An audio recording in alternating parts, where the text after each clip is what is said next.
Well, so good to be with you today. All of you are here, and I want to welcome all of you who are watching online as well. We have people from all across the country watching and people all over the world with some of our partners and friends in South Africa, in Tanzania, and the Ivory Coast, all the way up in Denver, Colorado. It's exciting to be here. My name's James. If we haven't met before, hello. Normally I'm standing right over there behind those keyboards or playing guitar, yelling at the band in their ears, and you don't get to hear that.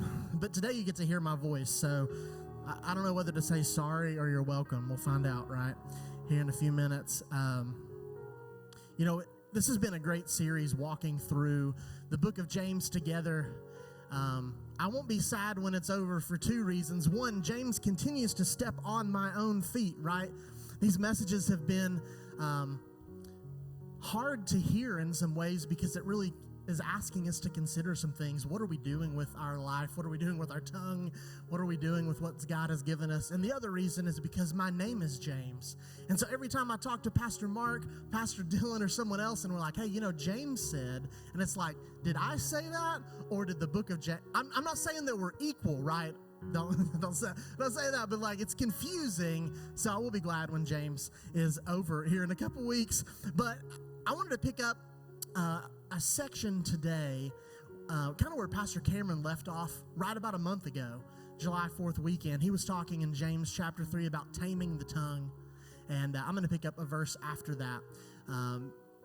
And here's kind of the framing around James, and this is becoming more clear to me as we go through this series. James continues to give us kind of two different ways to look at something, right? If you're here last week and Pastor Mark talked about his fan that would like blow one way and then blow the other way, he needs a new fan, honestly, because that's not how fans should blow all the time. But anyways, there's one thing here, there's another thing here. James talks about the tongue, right? It says it could lead a ship like a rudder, or it could also burn your house down, right?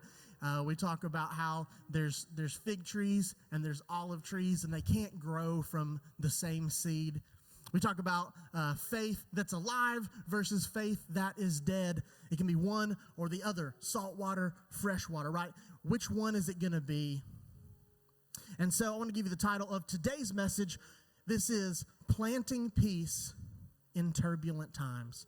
Planting peace in turbulent times. So we're going to talk about what are we planting in the ground, right? We have some choices that we can make that are going to change the outcome. We're going to be in James chapter 3. We're going to start in verse 13, so you can pull out your device if you have one, or a Bible. If you have a paper copy, that's crazy, right?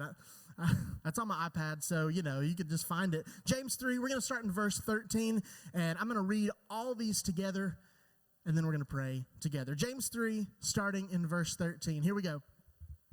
If you're wise and understanding in God's ways, prove it by living an honorable life, doing good works with the humility that comes from wisdom.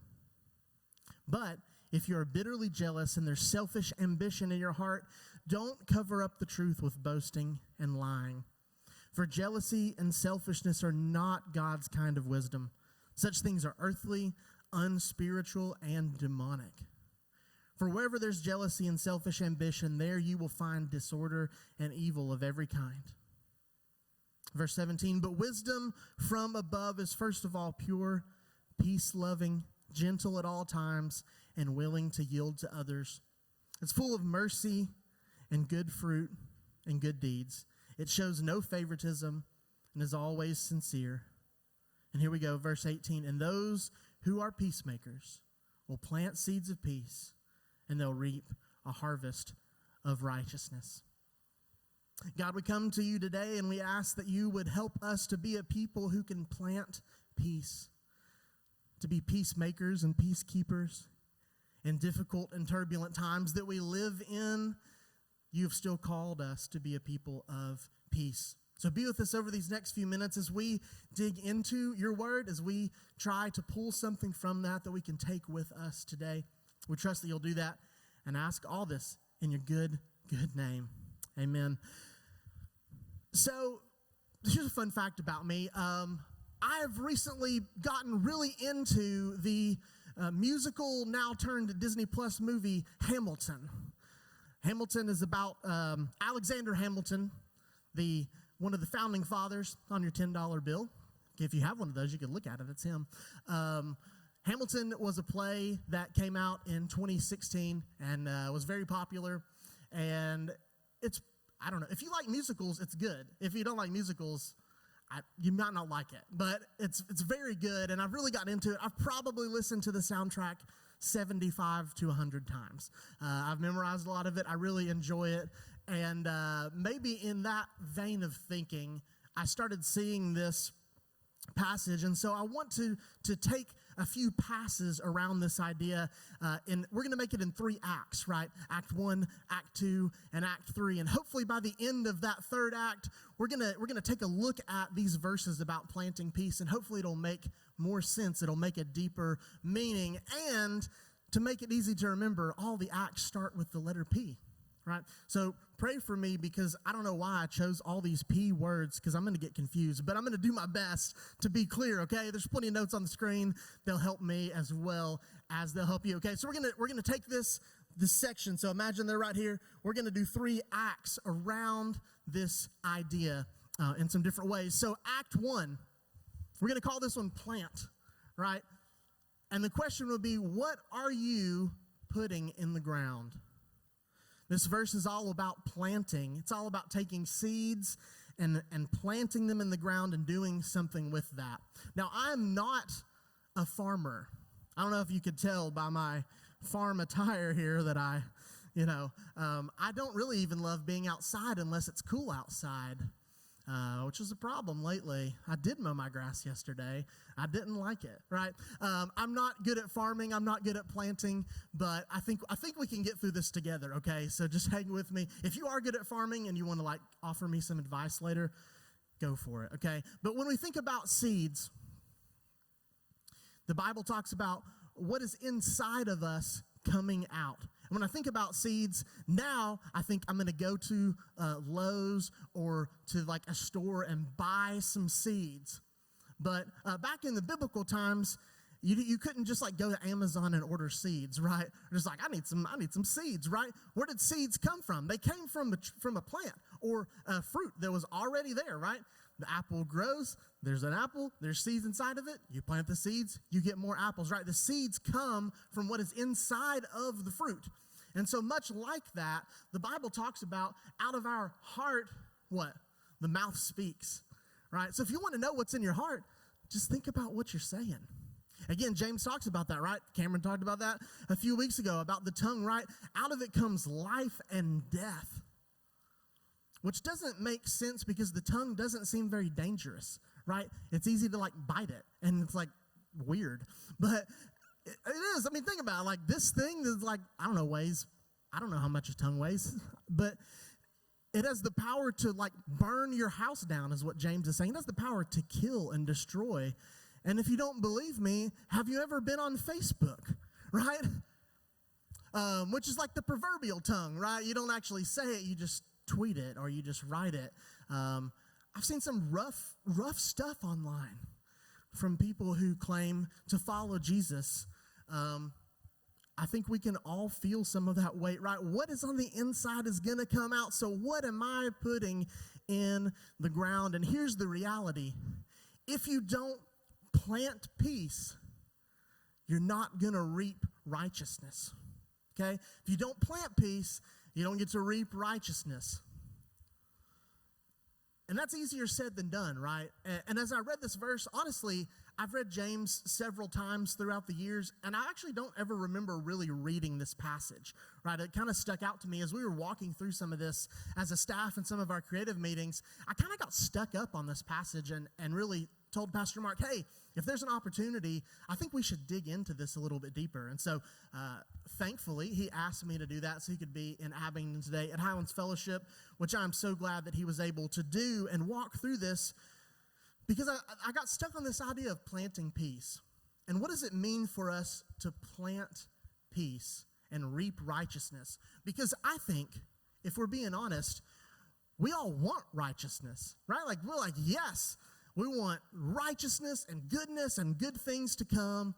And James is well, if you want to get that, you got to plant peace. And then we're like, yeah, I don't want to do that. Right? I don't want to do that because that's hard. And I think planting peace is hard for a couple reasons. Number one,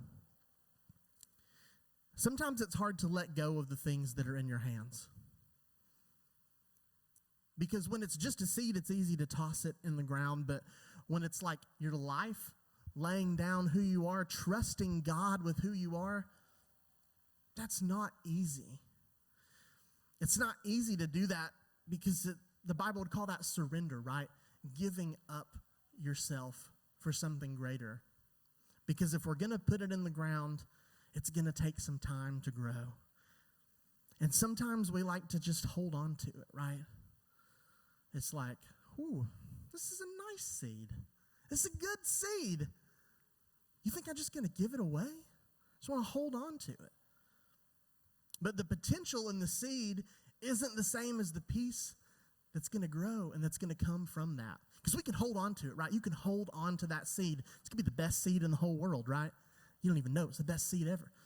There is so much potential in that seed, but until we give that to the ground, we're not ever going to know what could come of that. But the opposite is also true. So we're talking about good stuff, right? We're planting these seeds that God's given us. You know what else you can plant? Selfishness, pride, jealousy. You can plant that too. And we're easy to plant that, right? Or maybe another example would be, maybe your child does this, or maybe you do that. I won't point any people out specifically, especially I don't want to tell on myself. But have you ever gone to clean some stuff and thought, I will put all of this in the closet, right? This is a mess. I'm just going to put it here. I'll put it in this box. I'll get to it later, right? We call that our junk drawer. I have one of those. I have a chair in my bedroom, and my wife can attest to this, and I call it my grotto. And it has a lot of clothes that I don't want to wash yet, but I'm not sure if I want to wear them again or not. Is it anybody do that? Thank you for that validation. That's why I'm on stage this morning, so you can make me feel better about myself. It's like I got a pair of jeans there. They're not ready to be washed, but I don't want to hang them up.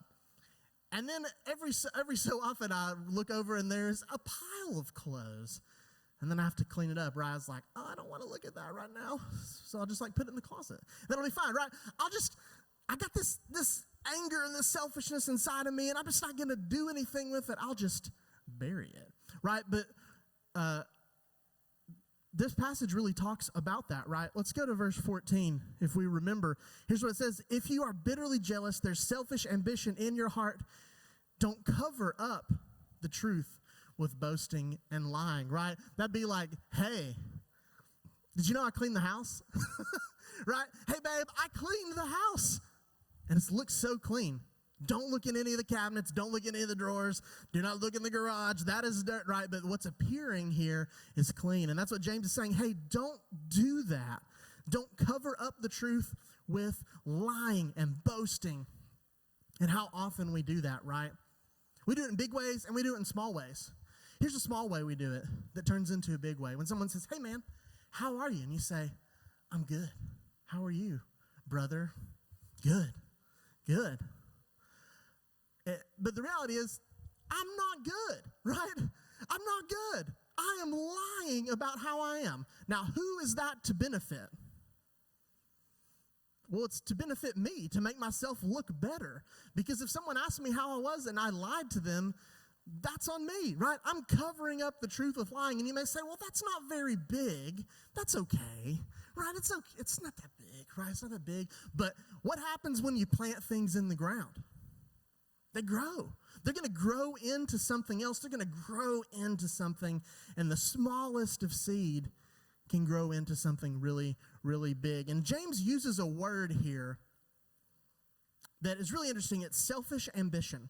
And so I was doing some research on this word because I thought that seems like something that we have and do. So I did some research on this, and I did take Greek when I was in college, but that was a long time ago, so I had to look it up, right? And so I'm looking up and doing some research about this word, and it's similar to a Greek word of strife, but it's not exactly the same. And in fact, The only time that it happens before James talks about this in the New Testament is in the writings of Aristotle, Greek philosopher guy. And here's what he says about this idea of selfish ambition. I'm going to put this on the screen because it's pretty good. So the only time before the New Testament is in the writings of Aristotle. And here's what it says about selfish ambition.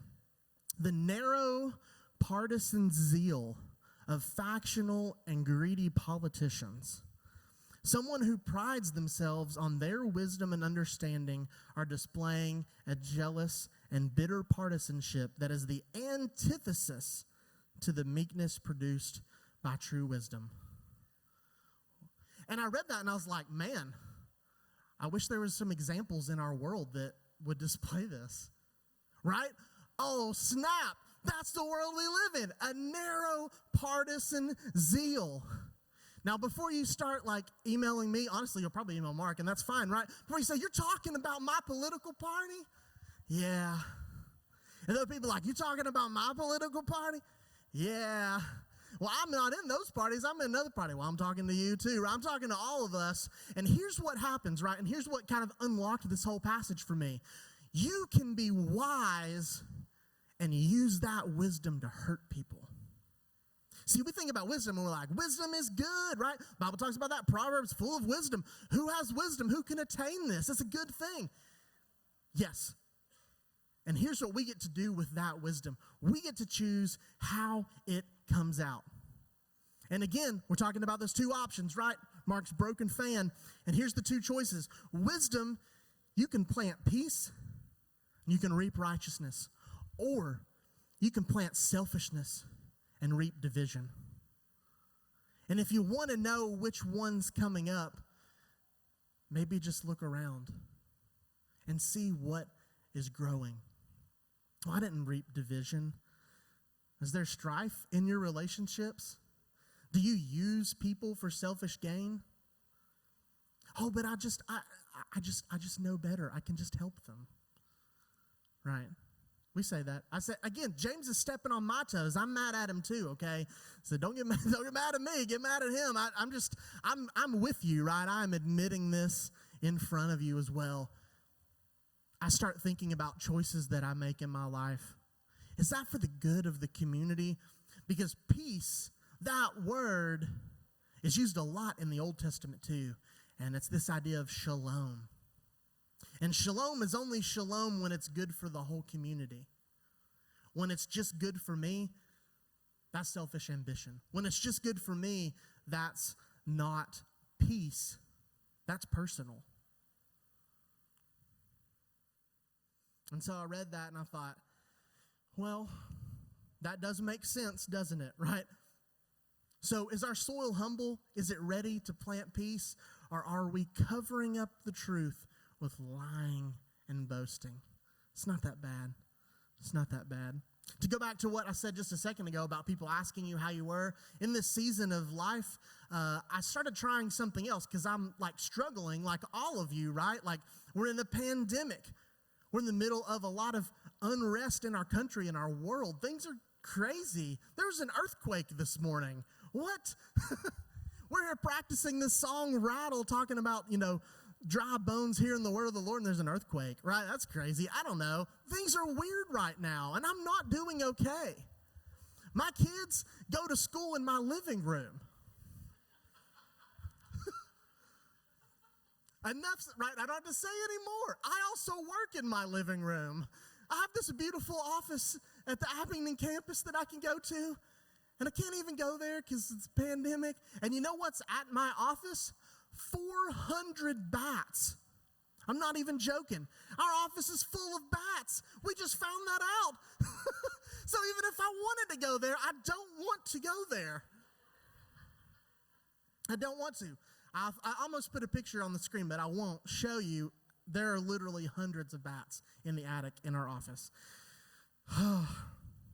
2020. So here's what I did. I started saying, I'm not doing okay. I said, I'm a little stressed. And I yelled at my kids yesterday. And, I'm struggling, I've gained and lost the same 10 pounds 5 times. What is it? What am I doing?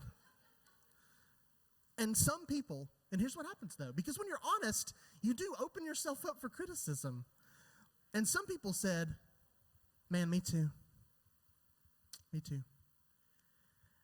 And then some people, I noticed because it marked red on my DM, and then they didn't respond. Because they didn't actually want to know how I was doing. They were just doing the church thing. I was like, hey, good morning. Yeah, how you doing? We're doing great. Doing great. Like they wanted some encouragement, and I'd offered them sadness. But what happened was there was some clarity, right? And for some people, they're like, he is too much. I didn't come for that. And they just kept on going. That's okay. But some people actually got to have a real connection with. And that was better than lying. We want to be better than we are, but we don't want to plant the peace that we have. So what are you putting in the ground? That's Act 1. We have concluded Act 1. We'll take a 3-second intermission. Curtain. All right, Act 2. Here we go. So Act 1 was plant. Act 2 is pause. Pause. We are stuck in the middle. Now this is not the most fun place to be either. Because we've already decided, all right, I'm going to give what I have. Fine. I will plant peace. Okay, I'll let it go. And then we're like, but 2-day shipping, right? I'm going to get it. I'm going to get an Amazon. I get the box. I get the shipping. Does anyone else get mad when they don't get 2-day shipping now? How crazy is that, right? I remember the first time I ordered something online, I was like, it'll be here in 4 weeks. I'm like, that's so fast. Now I'm like, can I get that in 4 hours? 4 minutes? Could you just be in my brain and give it, could you just send me what you think I want? Yeah, that would work, right? Just send me what's on my wish list already, okay? I already want it. We are not good at pausing. We're not. I'm not good at, I'm not up here saying, look how good I am because I can do all this stuff. I'm not good at pausing. I hate waiting. I'm like, give me high-speed internet or give me death, right? Give me 2-day shipping or I don't want it. I'm so mad. Like Veruca from, Charlie and the Chocolate Factory. He's like, I want the golden goose now. It's like, we'll get you one later. It's like, well, give me that one. Why can't I have that one, right? Give it to me, right? I want the thing. I planted the peace. I did the peace thing. So give me the good thing. That's not how it works, though. That's not how seeds work. And again, not really a farmer. So we're clear, right? Still clear. Not a farmer. Yeah. But you got to leave the seed in the ground. And you can't pull it out and check on it hey, can I just see how it's doing good? No, you got to leave it alone. You have to water it. You have to take care of it. But you can't just get it out, right? And I start thinking about people in the Bible who God promised them something. They planted something. Abraham, I'm going to make you the father of many nations, right? Through you all people will be blessed. And he's like, awesome. And he's like, also I'm old. And I don't actually have a kid. And he's like, I'm tired of waiting. So what does he do? He takes matters into his own hands. Literally into his, right? He's like, I'll bypass your plan and just do the fast way. That didn't work out really well though, did it? Problematic. Right? Then we're like, oh, how could Abraham do this? We do this all the time. I think about Joseph. God gives him these dreams, these visions of his family bowing down to him. And he's like, you know what I should do? I should tell him. I should tell him what God said. You know what God said? God said that you are going to bow down to me. And they're like, we don't like you. Right? How about we throw you in a pit and we'll just let you die? In fact, we'll just sell you into slavery. That's a great idea. Right? But what happens? That vision comes true. But later on, it doesn't look like pleasure and this adoration. It looks like pain and suffering. And Joseph does help save his family from famine. And they don't bow down to him because he's awesome and he's a rock star. They bow down to him because they are humble and humiliated and hungry.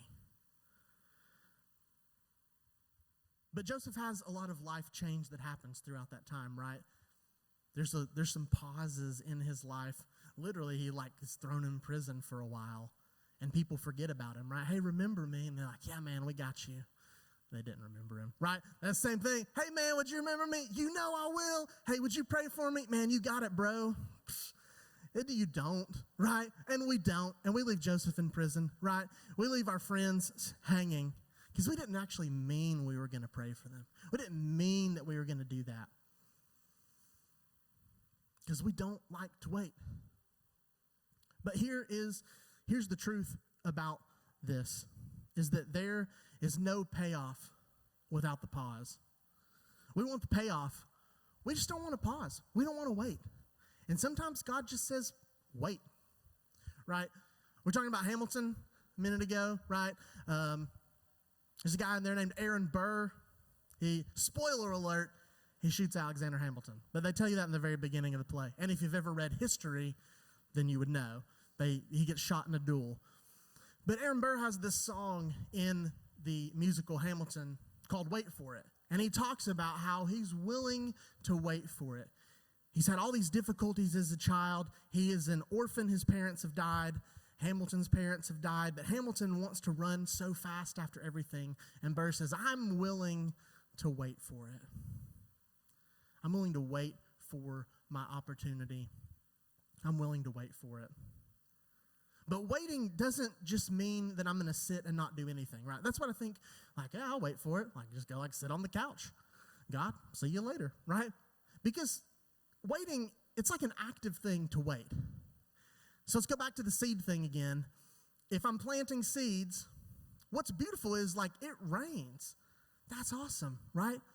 God brings the rain, and that's very cool. But sometimes it doesn't rain, and you have to water them. Sometimes you have to water your flowers, right? Rain is weird, right? You learn about it in school, the cycle. I see some teachers in here. Y'all know about rain, and but sometimes it doesn't rain. And so we have this option when there are things that don't quite line up. It's well, I'm just waiting. I planted the seeds and it said to wait. So, oops, they died, right? And God's you could have watered it.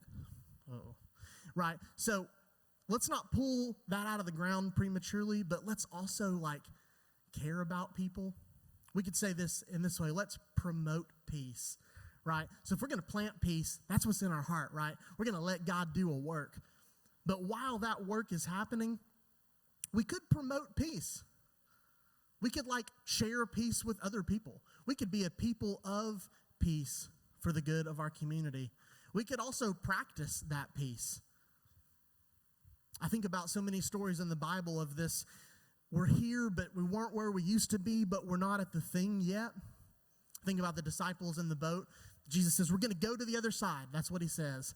And then so they leave the shore, right? Jesus, we are with you. Let's go to the other side. And then what happens? Storm comes. And they're we're going to die. This is over. This is very, very bad. And what's Jesus doing while this is happening? He's sleeping. So they're freaking out. He's sleeping because they're not where they used to be. They're not on the shore. They trusted Jesus enough to get in the boat with him.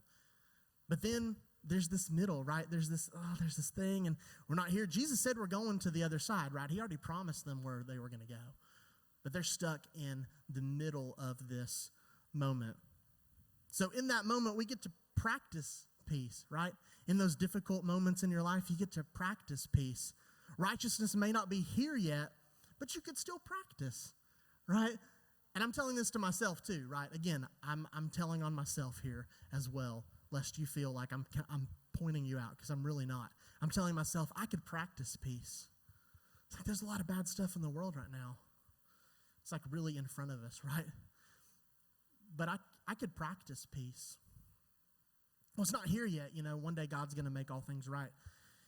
True. He also says that his kingdom could come and his will could be done on earth as it is in heaven. So, yeah, God's going to make all things right. And I could get up off the couch and do something. Metaphorically and physically, right? I could do both. I could go for a walk and meet my neighbors. I could care about people. I could be kind to people on the internet. Some of us, that would be a lot, right? I've seen some of your posts and they're mean. Not you specifically. I'm just saying Christians at large, not NCC. You guys are wonderful. But I've seen some stuff from some people who say they believe and follow Jesus, and it looks like a bunch of vipers. Ooh, right? They're not practicing peace, right? They're practicing that other thing we call selfish ambition, where there's personal, partisan zeal. Yeah. But what does the Bible say about this? Right, let's go back to verse 13. If you're wise and understanding in God's ways, prove it by living an honorable life, doing good works with humility that comes from wisdom. So that's that. The waiting and the pausing also goes with the prove it part. Because you're not responsible for the righteousness of God. Just like to let you off the hook today. You are not responsible for the righteousness of God. That's his job, right? You're responsible to plant the peace, to be a person of peace, and to promote that peace, right? It talks about proving it there. You don't have to be righteousness, but we do get to model those things for others. But it's hard because there is space between the promise and the payoff. There is space between those things. So what are we going to do in Act 2? We're not going to prematurely pick what we have planted. We're going to let it be, and we're going to tell people about the peace, right? Let it live in the ground. Let's practice it, and let's promote it. All right. Act 2 has ended. Curtain call. Beautiful, beautiful singing. Y'all are doing great. Let's get into Act 3. Here's the good part. We've got planting. We've got the pause. We didn't like that one. Act 3, here we go. Payoff. Act 3 is the payoff. We could call this righteousness at the right time. What does James say about this? Verse 18, and those who are peacemakers will plant seeds of peace, and they'll reap a harvest of righteousness. That's a pretty good trade when you think about it. You plant a seed of peace. You let it grow. God works in and through us, and we reap a harvest of righteousness. But here's the reality that we find ourselves in. Sowing peace, it seems kind of silly sometimes. Because here's what you think. What difference am I going to make? Like, what difference does it make? I don't know. I'm just one person. Well, what difference could I make? These problems, they're too big. I can't do anything about this. It's too big. Why should I even try? There's so much negativity. It'd be like a drop in a bucket, right? But James continues to remind us of this idea that faith without works is dead. Now, when I was a kid, I read that and I got really scared because I'm like, if I'm not doing enough for Jesus, then like I don't love him enough. I'm not maybe like he doesn't love me. But I think James is making it less of a like theological argument about how we are saved and more about just a reality of like, what are you going to do with it? That's a better question, right? Faith without works, what good is it?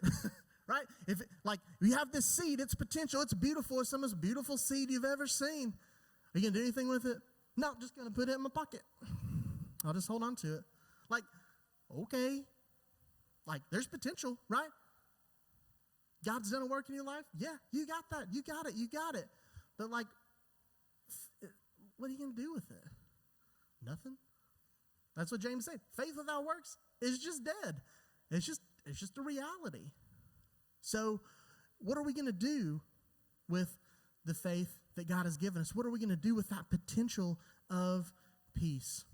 It can be overwhelming. It can take time. There is a lot of negativity. Like, it's okay to be honest about those things. Promoting peace doesn't mean you have to pretend, right? What did we just read a few minutes ago? You don't cover it up with lying and selfishness. That's not good soil. See, we want humble soil. We want soil that's willing to let that water and let those nutrients in so it can grow. We got to like till the soil. I think that's the right word. Yeah, okay, cool. Again, not a farmer. But you got to work it, right? You've got to let those things come in and let that goodness come. But then you will ask the question, and I ask the question, which is pretty simple but also difficult. How will we know when our season has come? How do we know? The Bible talks about those who are like hunger and thirst for righteousness.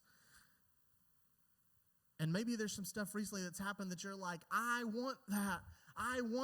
Yes. Okay, I believe that there's difficulty in this world. And all the people that didn't, it was like, God's like, 2020. And you're like, now you don't even have to say anything else, right? How weird is that? It's like, yeah, 2020. It's like, oh, yeah, I know what happened in 2020. It's a global opportunity to remember that things are not great. And it's like, well, those people in Australia, they had fires, but we're okay in America. And it's like, well, just wait till March, right? Just wait till that. It's like, oh, and then we get murder hornets, and then we got an earthquake today. I don't know what September holds, right? Like, I don't know. Don't let me go, right? When will I know when my season has come? Like, I want righteousness. I'm willing to wait for it. But you know what Aaron Burr did? After he said he was willing to wait for it, he decided one day that he wasn't going to wait for it anymore. Because he was running for president. It was him versus Thomas Jefferson. And Alexander Hamilton did not like Thomas Jefferson. But he was very critical of Burr because Burr never, he kind of was this selfish ambition kind of guy. He says things like, talk less, smile more, right? Oh, just be nice to people. Don't let them know what you're against or what you're for. That's a line from the song. I didn't just come up with that. So he's willing to wait for it, but he also wants to present himself nicely. And so they ask Hamilton, well, who would you recommend?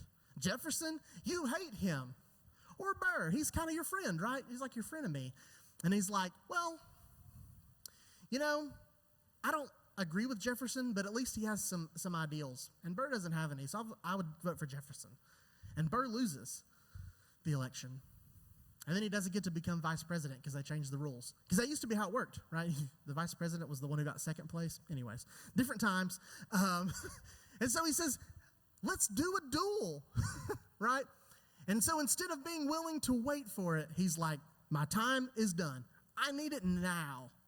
And he kills Hamilton, his friend, over that. And as I watched that, I thought, well, I think we do this too. Because we're like, yeah, God, we'll wait for it. You're so good. You're good. You're a good, good father. It's who you are. We sing that song. It's very repetitive. And we're like, yeah, I'm willing to wait for it, God, whatever you want. And then you're like, I'm done waiting.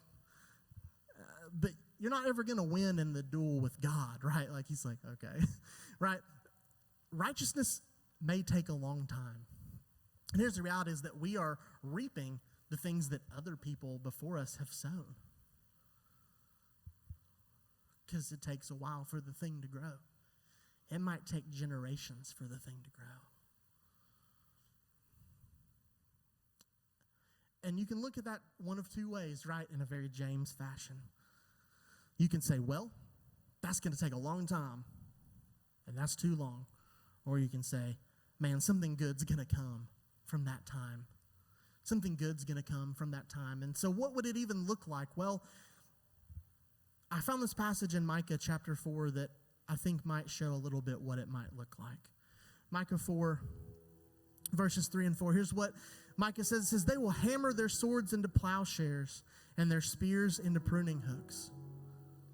No longer will nation fight against nation, nor train for war anymore. They're going to become farmers. They're going to become people who mend and tend to the soil. And then verse 4. Everyone will live in peace. There's peace again. And prosperity, enjoying their own grapevines and fig trees, for there will be nothing to fear. That sounds like a good place. That sounds like righteousness, doesn't it? There's not even war, and you won't even have to train for war. And in fact, you could take those weapons and form them into something for the community. You could take that sword that you were going to use to make sure that you got what you needed, and you could turn it into a tool that helped the community. And it says everybody will have their own vine and their own fig tree. But it's not a selfish thing because they all work together to make sure that everybody had one. Right? It's not like, I got my vine, good luck, right? No, everybody gets one. That's the kingdom of God. That's that righteousness that comes down as everybody gets a fig tree. Everybody gets a place to lay their head because everyone has a place to rest when peace is for all people. And so when we're planting that peace, if we're like, this peace is for me, but it's not for you, that's not peace. Because peace is good for everybody. And that's the good news of Jesus and his message and then his life and then his death and his resurrection is he's like, who's this for? Yeah, it's for everybody. So who's peace for? It's for everybody. Well, you mean my enemy gets a vine and a fig tree? Yeah. Peace is hard to keep. It's hard to work for. But what we get when we plant peace and we work the ground and we take those daggers and instead of turning them at one another, we turn them to the soil and work that soil, what do we get? We get righteousness. And I don't know about you, but I would like some righteousness. But we got to reap it at the right time. So if you're sitting here today, maybe you're watching online and you're like, this sounds very nice, but it's not very right now. I agree. We're just not there yet. See, when we read the Bible, it's like we get the privilege of seeing all of it, right? From Genesis, God creating, to the end of Revelation, God restores us a new heaven and new earth, and we're like, hey, can I just get that tomorrow? But that's not how it works. We don't get that tomorrow. So what do? We plant peace. We pause and we promote that peace. And we work and we move toward that payoff that God is going to make all things new. And that's wisdom, is saying, I'm willing to go the extra mile to love my neighbor. I'm willing to give what I have to love someone else because the righteousness is worth it, because peace is worth it. I'm willing to maybe not say that on Facebook, right? I'm willing to delete that comment I was going to say because peace is worth it and righteousness is worth it and the good of others is worth it because the gospel is good, right? That's what it means. The gospel literally just means good news. And it's good news because it is available to all of us. So are we promoting those things that are good? Are we promoting those things that are true, are worth sharing with others? Or are we living in selfish ambition, using the wisdom that we have, maybe even wisdom that God gave you, to take advantage of other people? Is it me or is it us? Because there is no them in the kingdom, right? It's not us versus them. To me versus them, there's only us. It's only all of us, right? That's why when Mark told me the name of what we were going to call this place, New Collective Church, it's like, I like that, right? Because it's not this thing, this thing, this thing. It's a collective. It's all of us. And so every time I see our logo somewhere, people wearing their shirts right now, people wearing hats, and there's yard signs that say, you belong here. We're not perfect. I'm not perfect. But you know what we can do? We can practice peace together. We can practice those things together in a safe place to ask questions, to engage with one another. Because righteousness will come. It will come. We just have to wait for the right time. Would you pray with me this morning?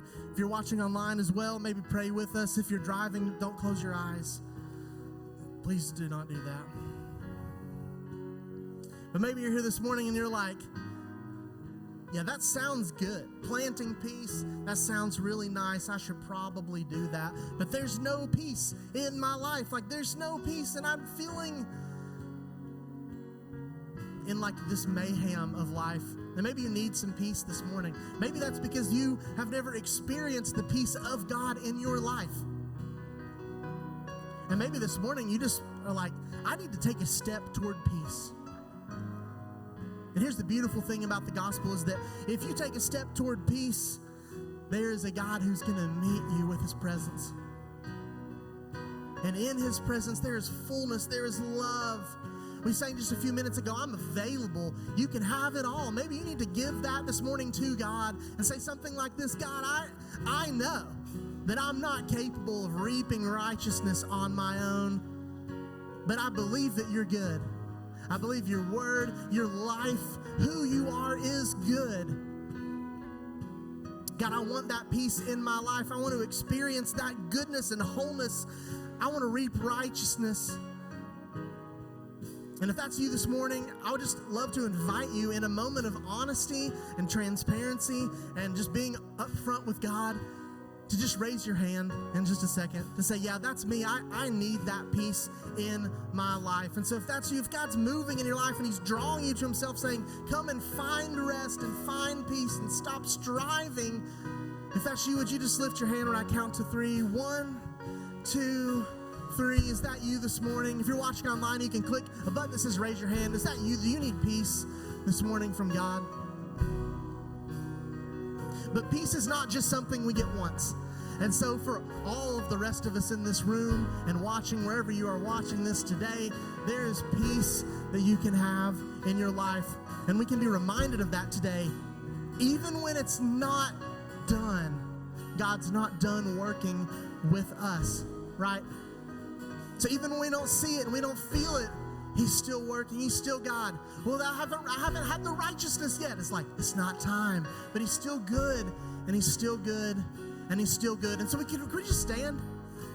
We sang this a few minutes ago, and I would just love to go back into this song and to just remind ourselves again that even when I don't see it, he's working. Even when I don't feel it, he's working, because God never stops making a way for us. Come on, let's sing this together.